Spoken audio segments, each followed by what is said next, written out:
Supreme court చాలా కీలకమైనటువంటి బాధ్యతాయుతమైన పని చేసింది. నేను పొద్దునే చెప్పాను. సుప్రీంకోర్టుని ఇసిగిస్తున్నారు. సుప్రీంకోర్టులో కేసేశారట. ఏదైతే పహల్గాం ఉగ్రదాడికి సంబంధించి అన్నటువంటిది. ఈ సందర్భంగా తాజాగా కీలకమైనటువంటి వ్యాఖ్యలు చేసిన పిటిషనర్‌ను ఓ రకంగా మందలించిందని చెప్పొచ్చు. ఘాటైనటువంటి వ్యాఖ్యలే చేసింది.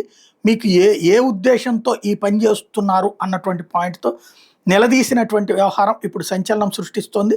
సుప్రీంకోర్టు ఎంత బాధ్యతాయుతంగా మాట్లాడారు, ప్రతి ఒక్కళ్ళు కూడా సంతోషపడుతున్నారు. ఏదైతే రాబోయేటటువంటి రోజులలో అసలు మిమ్మల్ని ఏ కోణంలో నుంచి ఆలోచించాలి, ఇప్పుడు ఓ పక్కన సైన్యం అంతా కష్టపడి పనిచేస్తుంటే ఈ టైంలో ఆ సైన్యాన్నే ఇబ్బంది పెట్టేటటువంటి మాటలు ఎట్లా మాట్లాడతారు అంటూ ప్రశ్నించింది. ఎందుకు ఈ విధమైనటువంటి పిటిషన్లు వేస్తున్నారంటూ నిలదీసింది. లేదు హైకోర్టుకి వెళ్తానంటే హైకోర్టుకు కూడా వెళ్ళడానికి వీల్లేదన్నటువంటి విషయాన్ని తేల్చి చెప్పింది. ఓ పక్కన కవ్వింపు చర్యలు జరుగుతున్నాయి. భారత సైన్యం అంతా స్టాండర్డ్గా వాళ్ళ పని వాళ్ళు చేసుకుంటున్న సందర్భంలో ఇలాంటి పిటిషన్లని అంగీకరించే ప్రసక్తి లేదంటే చివరికి తనంతట తానుగా ఆ పిటిషన్ని విత్డ్రా చేసుకున్నటువంటి పరిస్థితి.